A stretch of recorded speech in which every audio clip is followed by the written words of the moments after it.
Daghan kay nakadaog anang dosye ron. Ang ninggawas gapon sa 5 PM is kuan 912 5 PM result. O niya sa kuan is 61 ang 2 PM no. Pasyur tagwan pusti gapon yan imbalik pagka 9 PM ang 12. Congratulations no sa nagasubaybay sa atong mga videos nato, reels nato.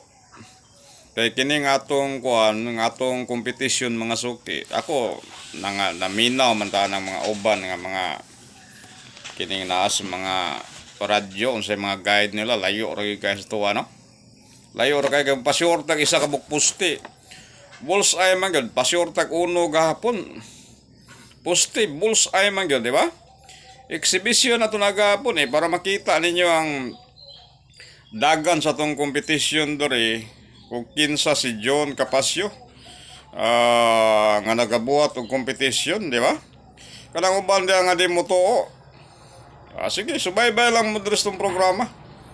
Kay makita ninyo nga kining atong gipanghungit diri exhibition tag isa ka book number nganong musudlot man gyud pareha gapon pasyurta og 1 pusti ang atong ending gapon is 258. Unya nga atong gipabuylohan gapon sa Dika is 12 eh.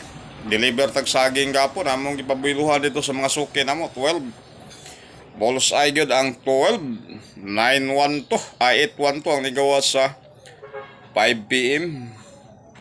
Karon na po dato na po ning ihungit ning atong duha ka bokron kay kuan kayo kanang halhag kay dagan sa tong competition ron. Ang atong ending ron is 68. Pasyur lang 8 ron ending ha. Di kay nato dugayon mga suki kay ngano man dugay lagi kay pag-upload mahuman na lang ang draws 2 PM wa pa gyapon mahuman og upload ang atong kuan. Muna nga dalion lang nato ang atong pag-upload diri sa atong kuan, oras na to diri sa atong video, di ba? Ang atong kuan ron is 68 pasyur tag 8 ending na. Pwede gyapon balihan lang gyapon yung gamay.